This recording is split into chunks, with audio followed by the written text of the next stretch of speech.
Las Tunas ONG te da la bienvenida a un nuevo capítulo de Economía en tu idioma, un programa en alianza con Gustavo Lazzari. Encontrarás el material de este episodio en www.lastunasong.org.ar/economía. Bueno, entonces tenemos el sector público que tiene sus funciones. Una aclaración previa que en muchos lados la vamos a ir aclarando y recordando. La economía es una ciencia nueva y es una ciencia social.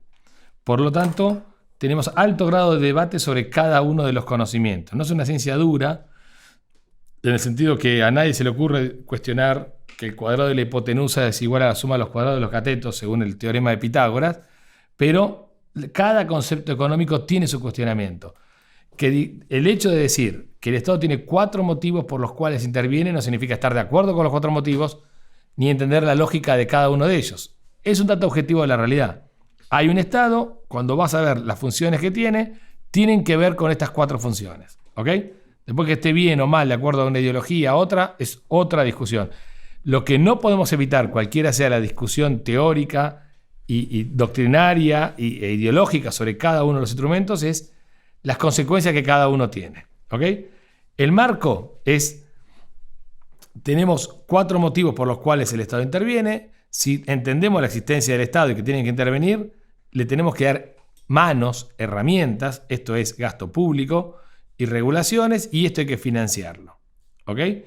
Y hay que financiarlo con fuente de financiamiento. Me meto, para cerrar esta mini introducción, con una frase de Bastiat que decía que el Estado tiene 2 manos, una para recibir el ingreso y otra para dar el gasto público.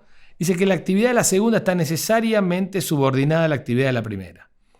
Esto es, el Estado puede dar lo mismo que recibe.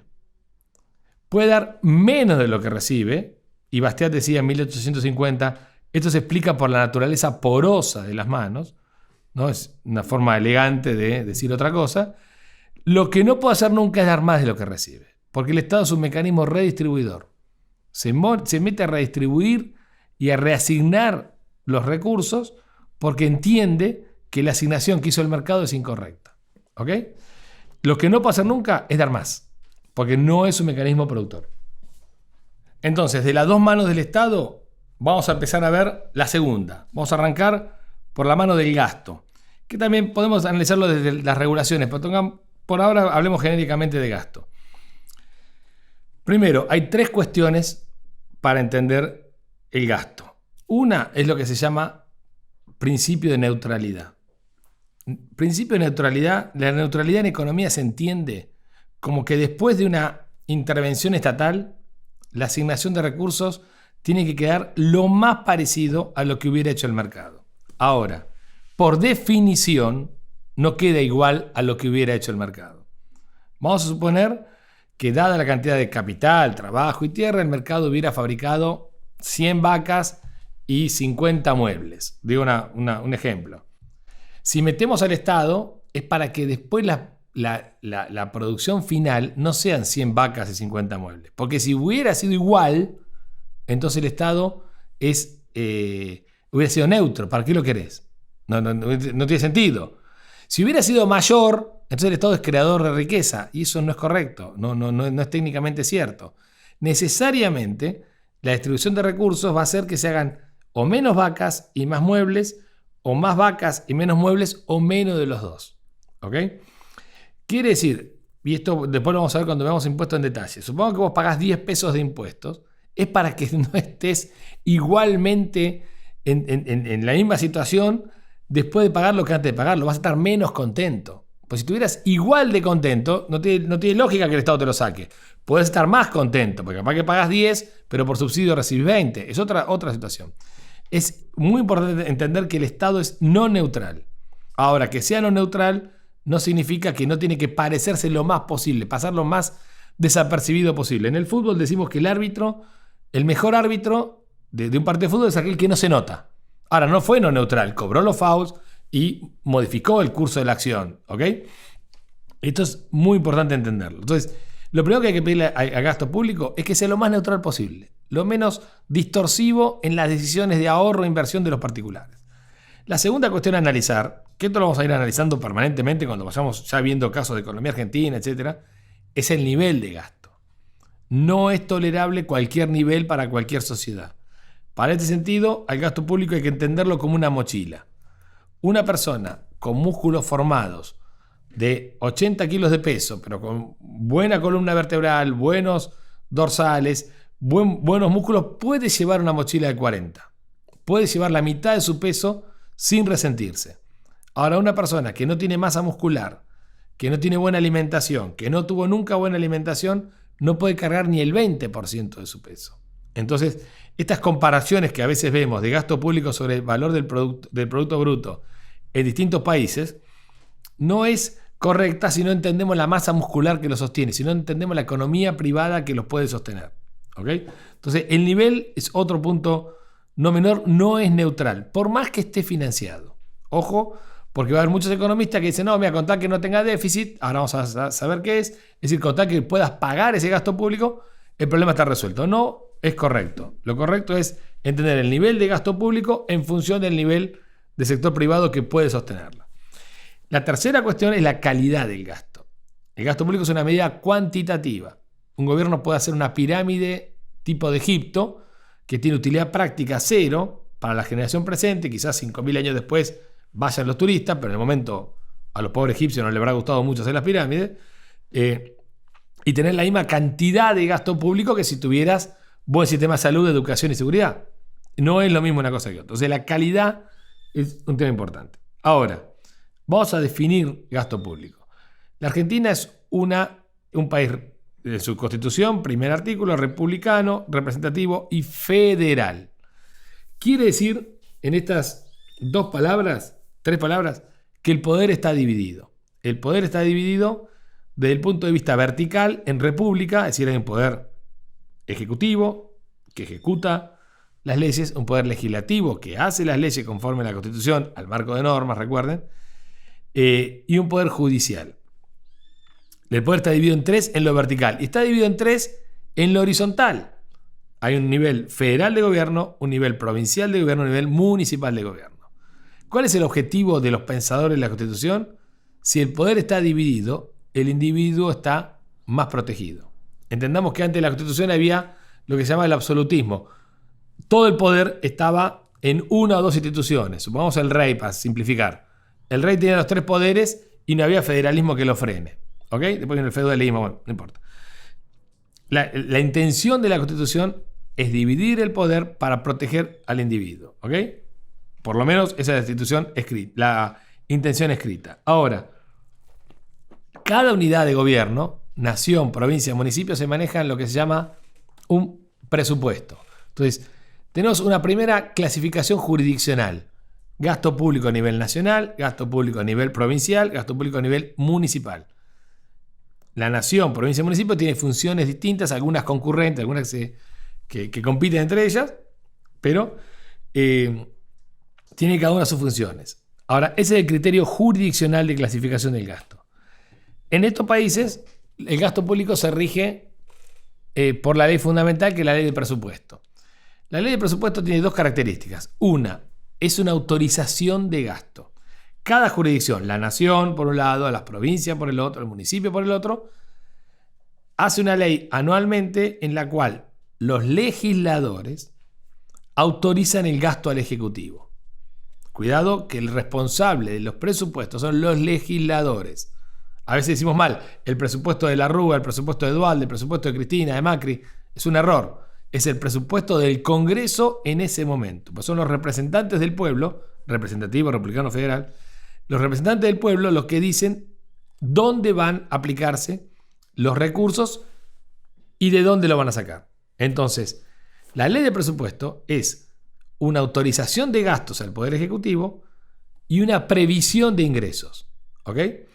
La previsión de ingresos se hace en base a determinados supuestos de inflación, de crecimiento y de los impuestos que se van a cobrar. Entonces, es el Poder Legislativo que le dice al Ejecutivo: vamos a sacar plata de esta manera y usted la va a aplicar de esta manera, de esta otra. Son las dos manos. ¿Ok? Las dos manos que hablamos al principio.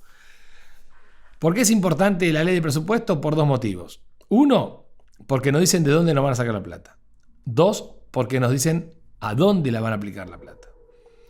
Hay una tercera cuestión que es la que se discute normalmente y nos peleamos y perdemos el tiempo, que es con la información sobre los supuestos del presupuesto. Esto es, cuál es la tasa de inflación esperada, el crecimiento, y si acertó o no acertó en el número. Eso no tiene mayor importancia. La importancia de eso es solamente para cuantificar los recursos que una nación va a tener. Hay otra clasificación del gasto que es muy importante, que es lo que se llama clasificación económica del gasto. Y esto es, ¿qué es un gasto corriente y qué es un gasto de capital? La definición, gasto corriente, se amortiza, se cubre, se liquida en el transcurso de un periodo, por ejemplo, un año. Si quiero la misma prestación el año que viene, tengo que tener otro gasto. Por ejemplo, el salario de un docente, el salario de un funcionario público, el salario del presidente, el salario de los policías. Es un gasto corriente.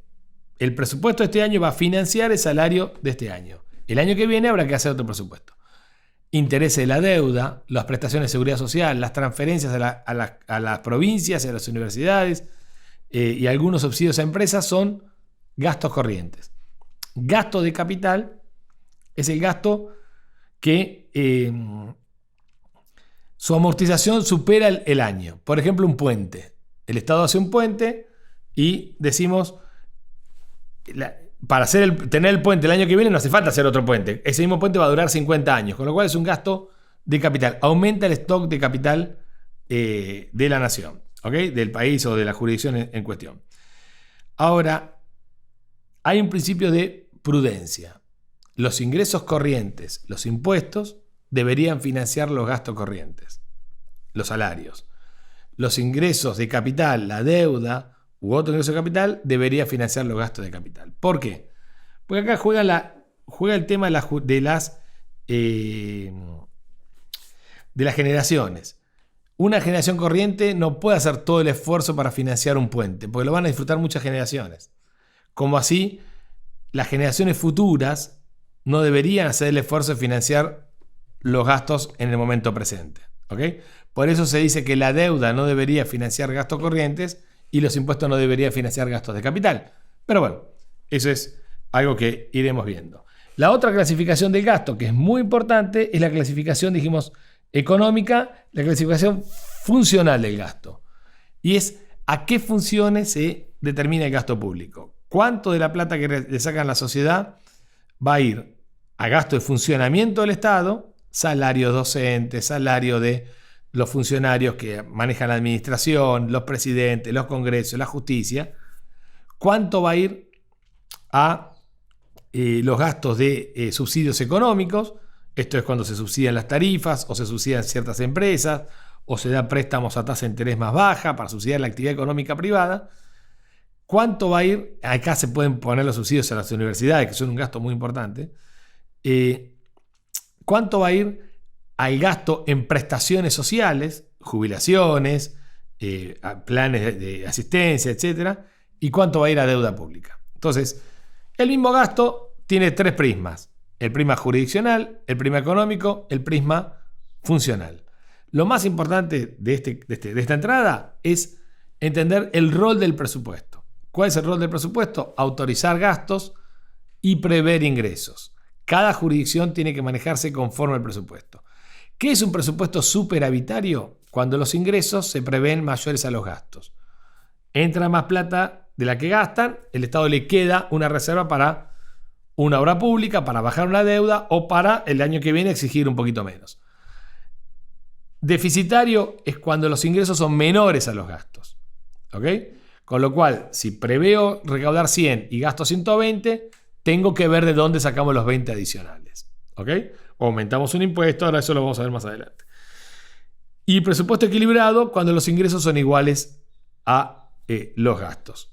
En la próxima entrada vamos a ver la cuestión de cómo se financia el sector público, esto es impuestos, endeudamiento, emisión monetaria y venta de activos. Bueno, estamos analizando el gasto público.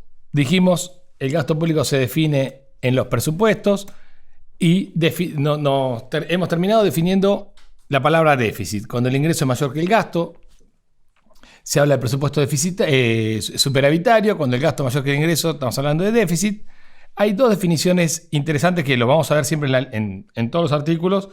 Lo que se llama déficit primario o superávit primario, que es una medición muy de país en problema, para llamarlo de alguna manera, que es cuál es el déficit fiscal sin contar cómo gasto los intereses de la deuda.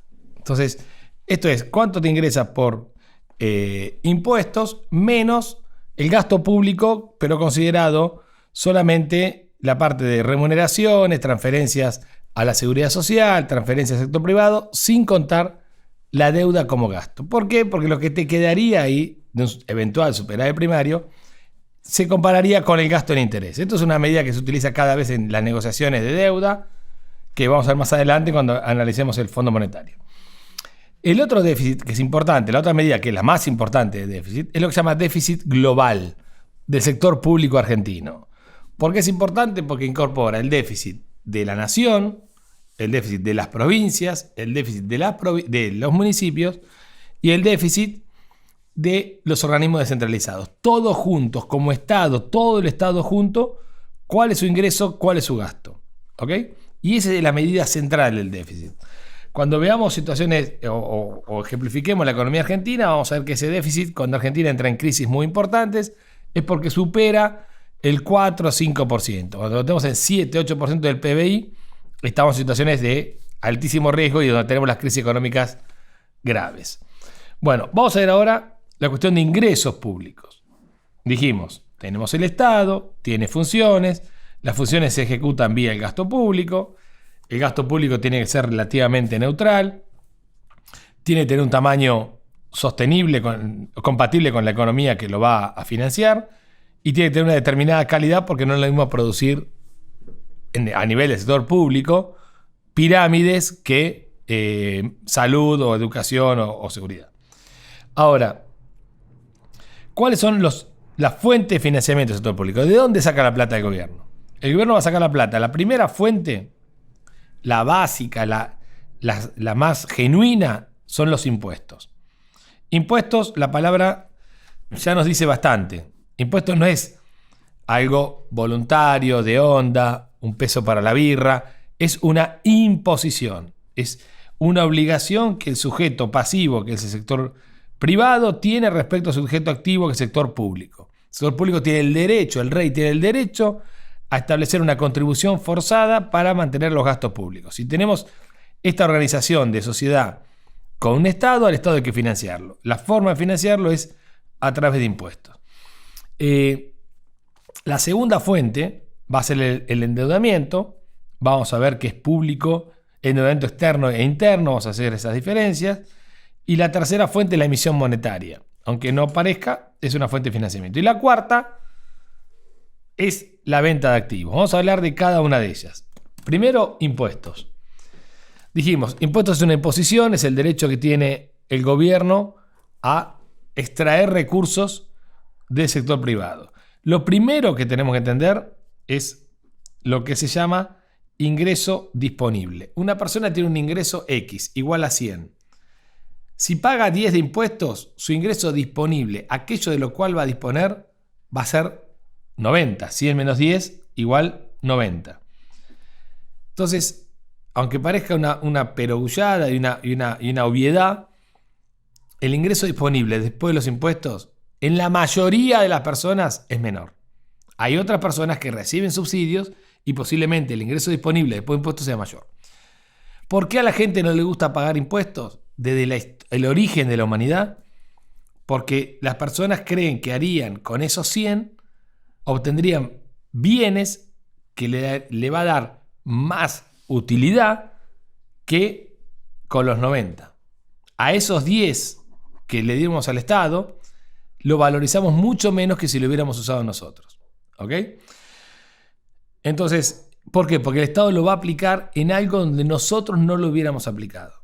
Esa frase de que los impuestos vuelven a la sociedad puede ser cierta, debería ser cierta, en la mayor parte de los países del mundo es cierta, pero no vuelven a la sociedad en el mismo gasto que la sociedad hubiera hecho. Porque si hubiera sido así, quiere decir que el Estado es neutral. El Estado no es neutral. ¿Ok? Va a volver a la sociedad en un gasto que en particular no hubiera hecho. Entonces, quizás no me ponga muy feliz que con mis 10 pesos se financie la iluminación de una ciudad a la cual no voy nunca. Yo prefiero usarlo para mis problemas personales. ¿Ok? Ahora, por eso la gente siempre es reacia a el pago de impuestos. Yo digo que el impuesto tiene un efecto Godzilla. ¿Vieron el monstruo cuando pisaba? Y la gente, antes de quedarse abajo de la pata del monstruo, salía corriendo despavorida para cualquier lado. Bueno, el impuesto es lo mismo. La gente trata de huir de los impuestos. De hecho, muchos impuestos se utilizan como motivos disuasorios de determinados consumos que se consideran no recomendables. Por eso el impuesto a los cigarrillos es tan alto, el impuesto a las bebidas alcohólicas también es alto. Porque el Estado cree que debe con eso disuadir esos consumos. Entendemos la lógica del impuesto. Reduce el ingreso disponible, eso le resta bienestar a los particulares. Quedará después cómo se asigna ese impuesto, es decir, si ese bienestar vuelve hacia otros particulares o a los particulares mismos en una menor proporción. Listo. El impuesto se pide, por lo tanto, que cumpla el principio de neutralidad lo más posible. No va a ser perfectamente neutral, está claro por qué, pero que sea lo menos distorsivo posible. ¿Qué tipo de impuestos tenemos? Tenemos impuestos, lo podemos clasificar con dos prismas. El primer prisma es de acuerdo a la capacidad contributiva que tienen los pagadores de impuestos. También los llaman contribuyentes. Yo prefiero usar la expresión pagador de impuestos. Si la capacidad contributiva es la capacidad que tenés para contribuir a los gastos generales de la nación, digamos, o del Estado, del país. Si la manifestación es directa, es casi obvia, es muy elocuente, el impuesto se llama impuesto directo. Esto es un impuesto a las ganancias. Es razonable pensar que una persona con muchas ganancias tenga más capacidad contributiva. No necesariamente se da, pero supongamos. El impuesto a los patrimonios. Es razonable pensar que una propiedad muy costosa pertenezca a una persona que tiene más capacidad contributiva. Tampoco es necesariamente así. El tema es que el Estado no sabe a quién cobrarle porque no conoce cada una de las personas. Las puede conocer a través de la manifestación de su capacidad contributiva. Entonces, impuestos a las ganancias, impuestos a los patrimonios, bienes personales, son lo que se llama impuestos directos. Impuesto indirecto es cuando se grava la manifestación indirecta de la capacidad contributiva, es decir, una manifestación menos perfecta. Por ejemplo, el consumo. Si yo compro un auto de lujo, pueden pensar cualquiera que tenga una alta capacidad contributiva y posiblemente sea correcto. Ahora, si compro mucho pan, no significa que tengo una alta capacidad contributiva. Es más, probablemente la persona que compra el auto de lujo consuma menos pan que una persona que anda en bicicleta. Por gusto, porque tiene acceso a otros alimentos, por lo que sea. Entonces, este impuesto es indirecto. ¿Tá? Hay muchos impuestos indirectos, básicamente los impuestos incluidos en el consumo. Hay otra forma de ver los impuestos, que es a través de la relación entre la alícuota y la base imponible. No nos asustemos. Lo que el Estado recauda de un impuesto es igual a una multiplicación entre aquello sobre lo cual cae el impuesto, lo vamos a llamar a partir de ahora base imponible, multiplicado por la tasa del impuesto, vamos a llamarla alícuota. Entonces, si una persona gana 100 pesos, la base imponible, vamos a poner que no hay deducciones, es igual a 100. Si el impuesto es 20%, 100 por 20%, el Estado va a recaudar 20 pesos. ¿Estamos de acuerdo? De acuerdo a cómo sea la relación entre la alícuota y la base imponible, vamos a definir los impuestos entre proporcionales, progresivos y regresivos. Esto es, un impuesto proporcional es aquel impuesto es que a cualquier base imponible le cobra la misma alícuota. Por ejemplo, el IVA. El IVA es el impuesto, casi todos los productos, algunos tienen IVA disminuido, pero impuesto es el impuesto IVA, impuesto al valor agregado. Se le cobra impuesto a la agregación de valor que la termina pagando el consumidor para cualquier consumo. Si consumís una lapicera de 200 pesos, pagás el 21%. Si consumís un auto de lujo de 100.000 pesos o $100.000, perdón, vas a pagar el 21%. ¿Estamos bien? El IVA es proporcional, la misma alícuota para cualquier base imponible. Atendamos esto, dejémoslo por ahora en un minuto en un cajón en la memoria. El segundo impuesto es progresivo, aquel impuesto en el cual la alícuota aumenta a medida que aumenta la base imponible. Entonces, se llama progresivo porque tiene cierta progresividad el impuesto. Va aumentando la alícuota a medida que la base imponible aumenta. Vamos a suponer el impuesto a las ganancias. Si ganás 0, la alícuota es 0. Si ganás 10.000 pesos por mes, tu alícuota será 10%. Si ganás 100.000 pesos por mes, tu alícuota será 30%, alícuota máxima. ¿Ok? Es progresivo, tiene una progresividad.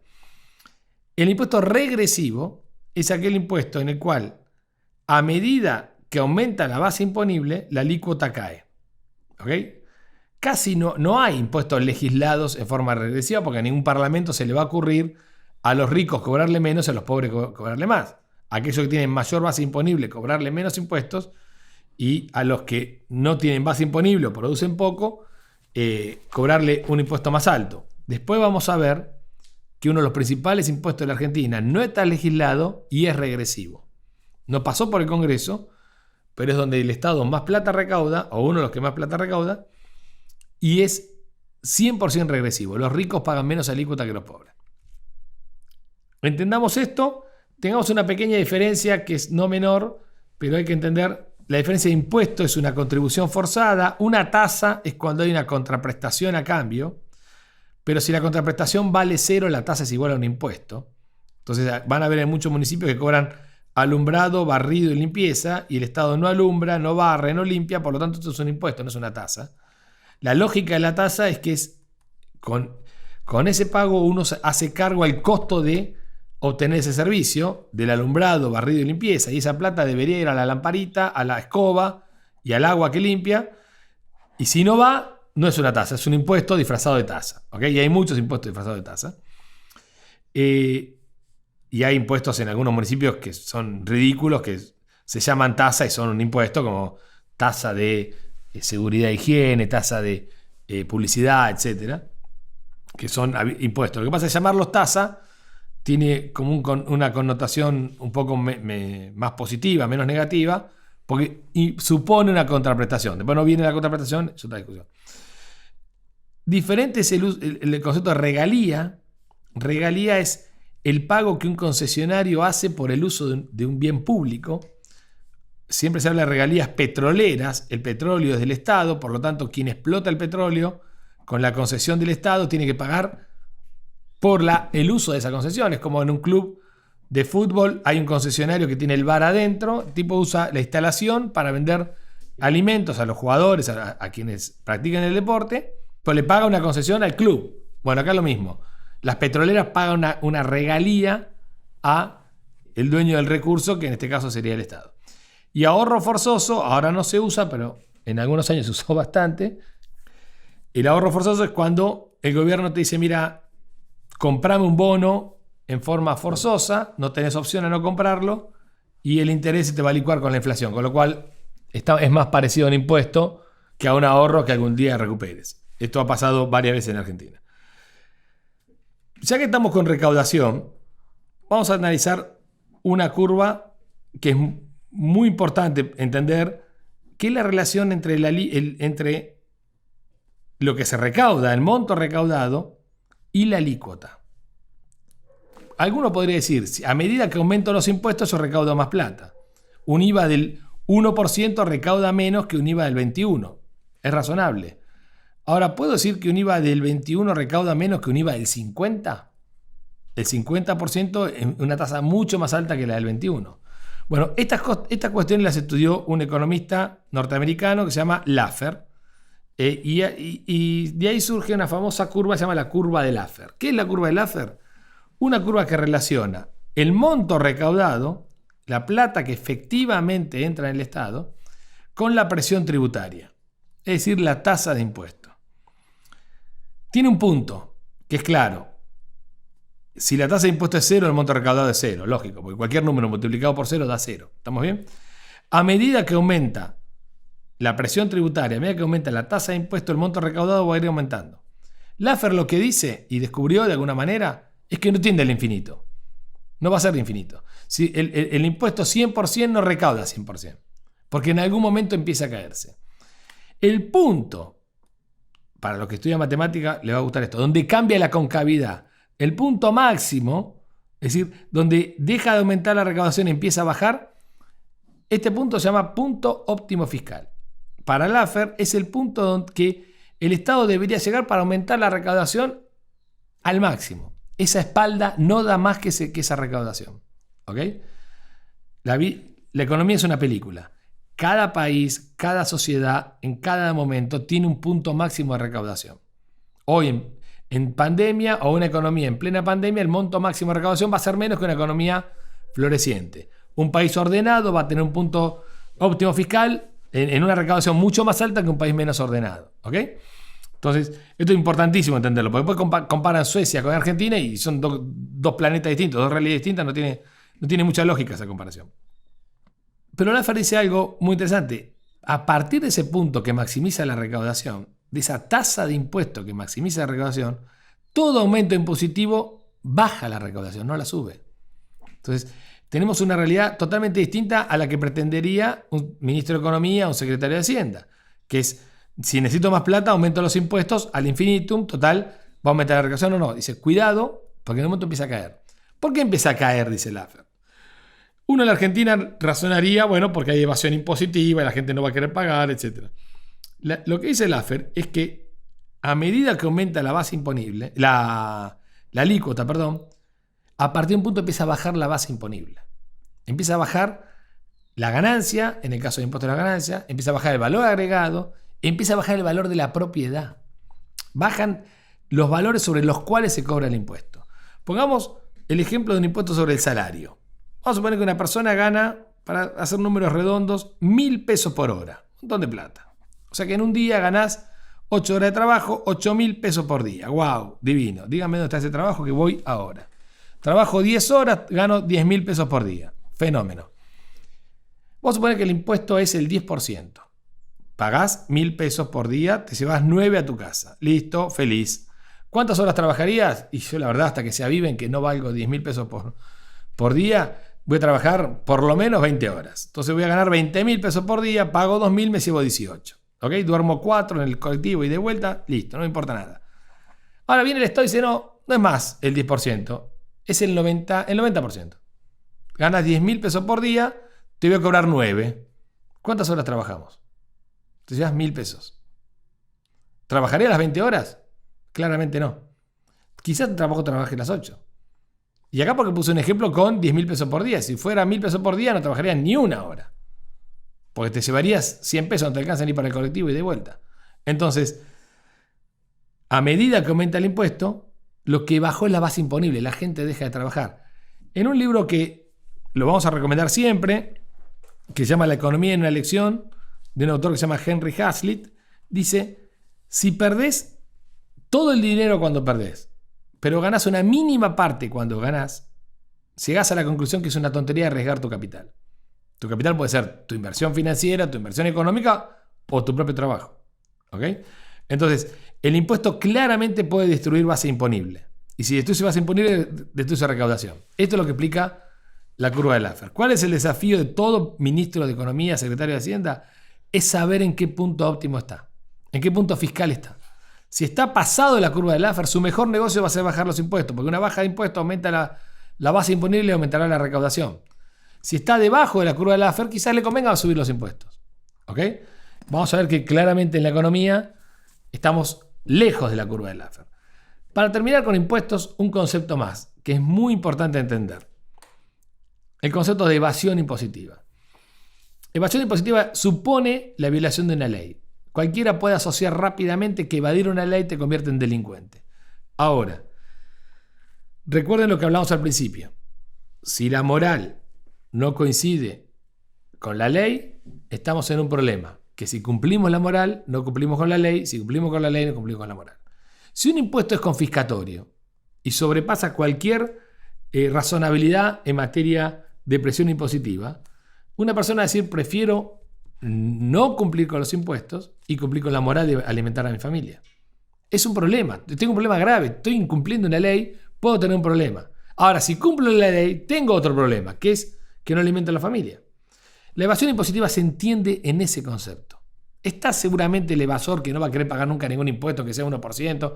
Esa es otra realidad. Y realmente no es el grueso de la situación, de la cuestión. ¿Por qué se produce evasión impositiva? Y hay que evaluar siempre todo desde el prisma de los costos y los beneficios de las personas. ¿Cuál es el beneficio de la evasión? La tasa de impuestos. A mayor tasa de impuestos, el evasor va a tener mayor beneficio. ¿Cuál es el costo de la evasión? Tiene 3 componentes. El costo moral, el hecho de sentirse incumplir con la ley e incumplir con el pago de los gastos públicos con las obligaciones que tiene el Estado. La probabilidad de sanción, es decir, que el Estado te agarre y te meta una pena. Y el costo de oportunidad de no pertenecer a la formalidad. Es decir, si yo hago una transacción ilegal, no estoy sujeto a crédito, no tengo protección de derechos, yo me compro una camisa, me queda mal, la compré en negro, el vendedor me puede decir, ¿sabes, campeón? Gracias por venir, nunca te conocí. Y no tengo a quién reclamarle, no tengo papel, no tengo boletas, o sea, no tengo protección de derecho por la transacción.